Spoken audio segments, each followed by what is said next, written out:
The sky above northern France in the summer of 1943 held a peculiar quiet.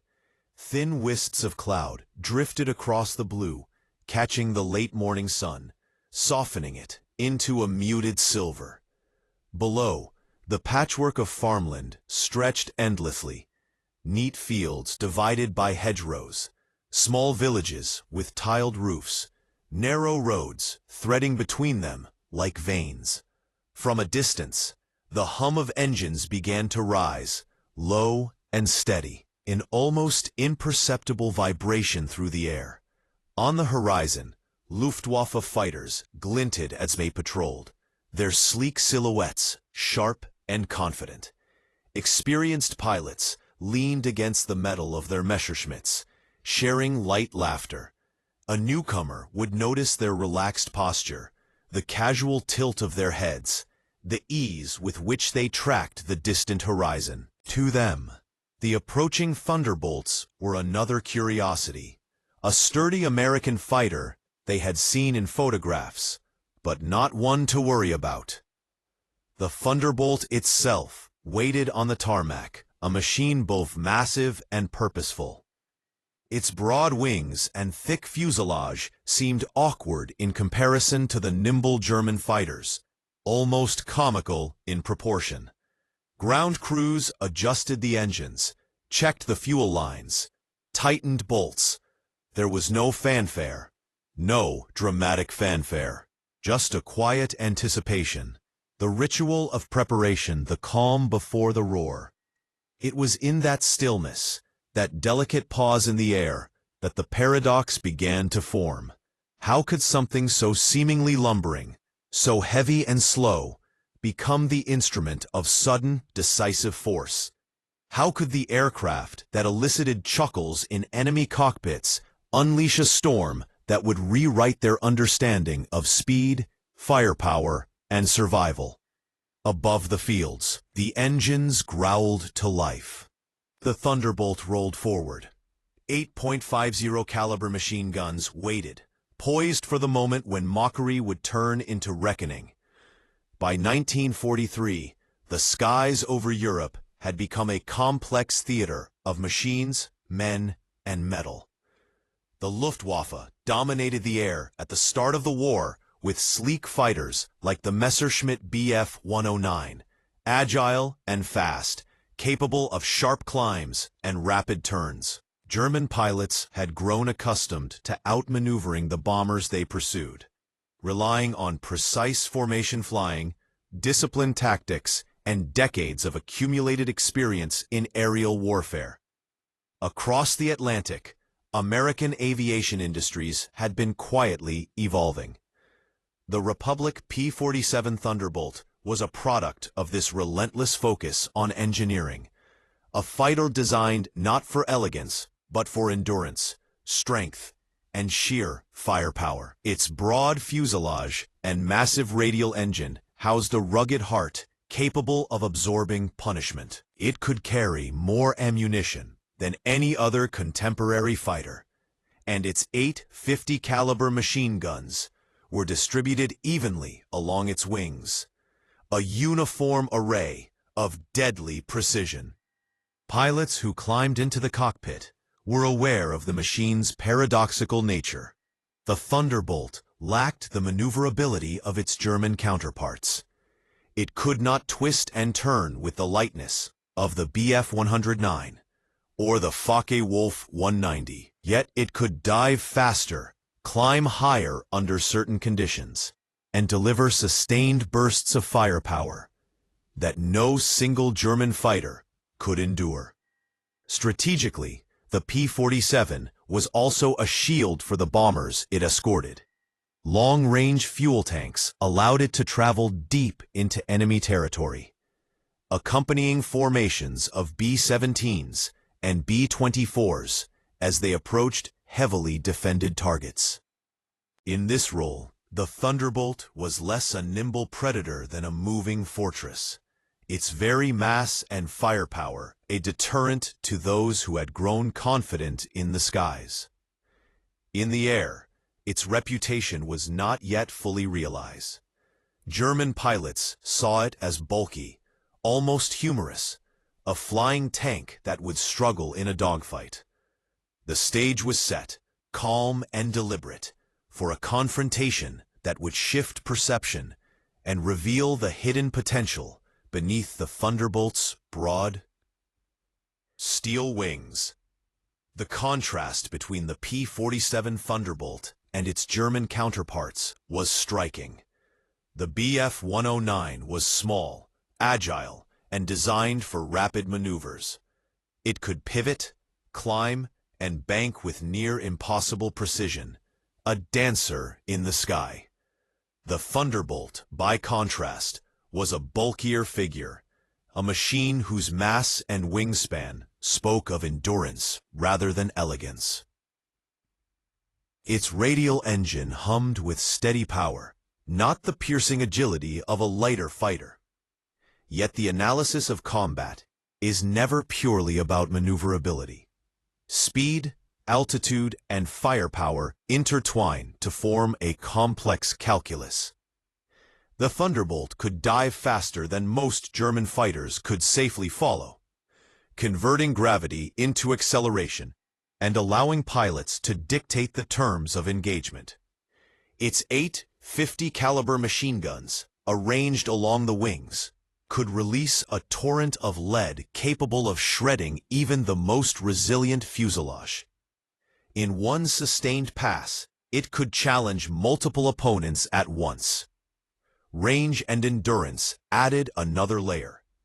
While the Bf-109's operations were limited by fuel and mission length, the Thunderbolt could accompany long bombing runs across Europe, providing continuous escort and sustained defensive coverage. It was a machine that traded nimbleness for resilience, transforming raw power into tactical advantage. Human factors compounded the equation. German pilots, trained for agility and formation precision, initially underestimated the Thunderbolt. Their assumptions, built on years of encounters with lighter, more conventional fighters, made them vulnerable to an aircraft that did not follow their expected patterns. The Thunderbolt forced a recalibration. It demanded that opponents account not for speed alone, but for the capacity to absorb fire, recover from maneuvers, and strike with overwhelming, coordinated force. In these comparisons, the paradox became clear. Strength need not be elegant to be decisive. Power, measured in mass, firepower, and endurance, could counteract the grace of smaller, more agile designs. The stage was set not for spectacle, but for the quiet revelation of capability. The morning of engagement arrived with the same muted light as any other. The German fighters patrolled the skies, confident in their speed, in their discipline, in the rhythm of familiar tactics. Below, the Thunderbolt rolled forward, engines steady and unwavering. Its pilot, attuned to every vibration, every dial, guided the aircraft with measured precision, not haste.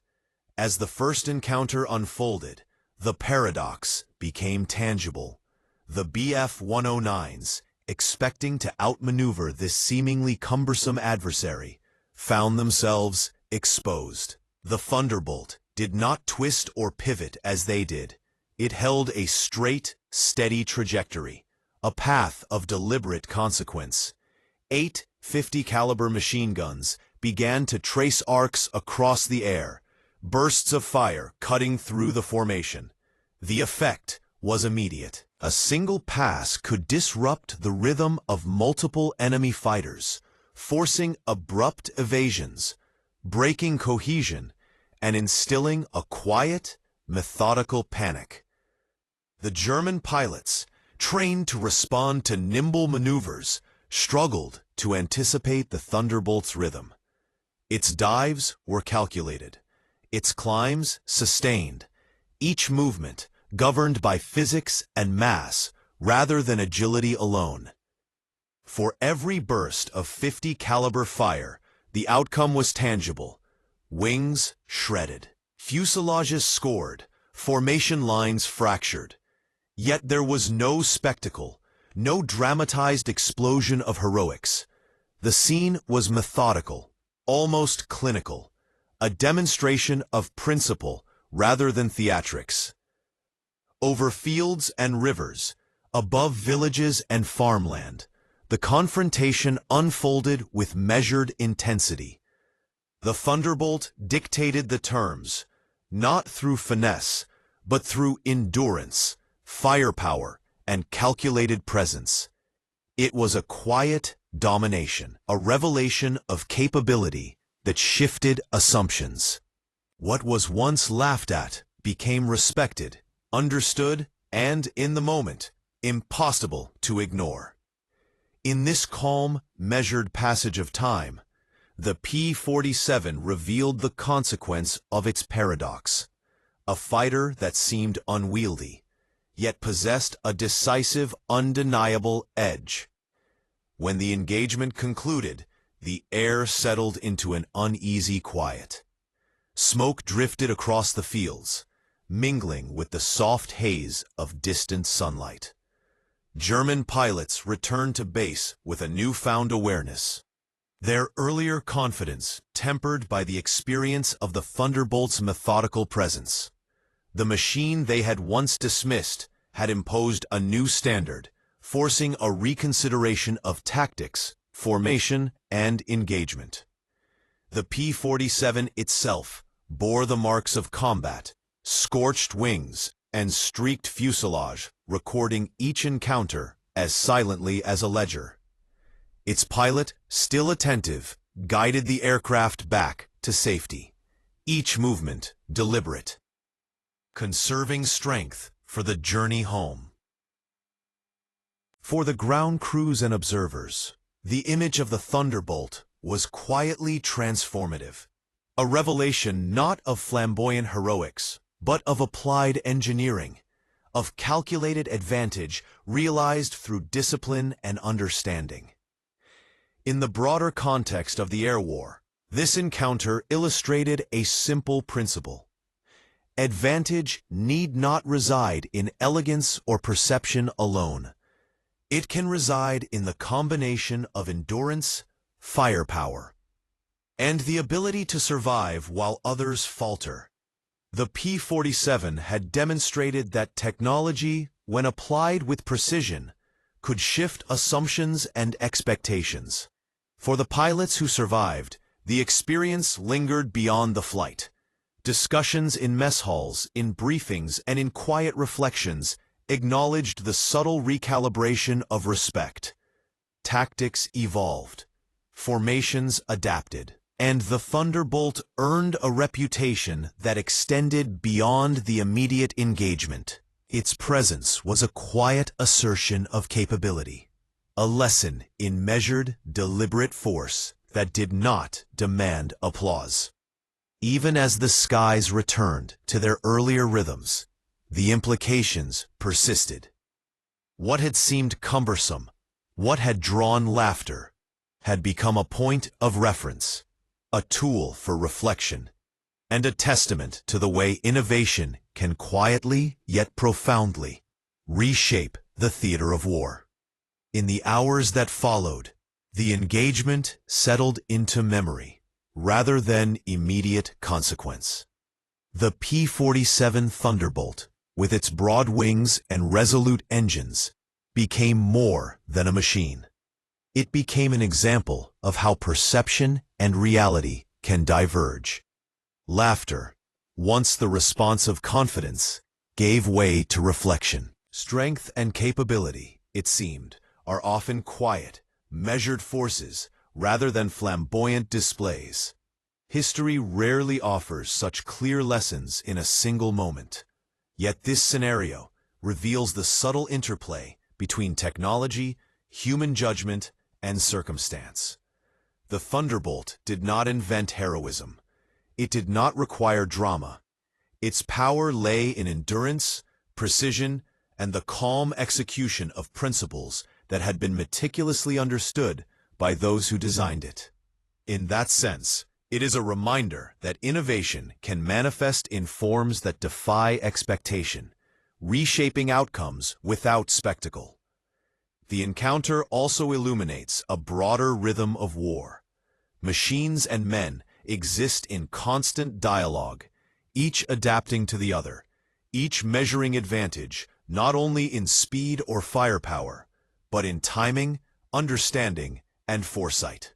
The Thunderbolts moment over northern France demonstrates the quiet potency of preparation, of engineering aligned with tactical insight, of assumptions challenged and recalibrated. As the sun set over the fields and villages, its light softened across the scarred landscape. It became evident that such moments are not about triumph or defeat alone. They are about revelation, about understanding that the theater of conflict is as much shaped by restraint, calculation, and adaptability as by courage or audacity. In the stillness that follows, one is left with the awareness that history is both known and unknown, recorded and imagined. Machines like the P-47 and the pilots who mastered them remind us that even in a world defined by conflict, the quiet application of knowledge can leave a mark more enduring than any immediate victory.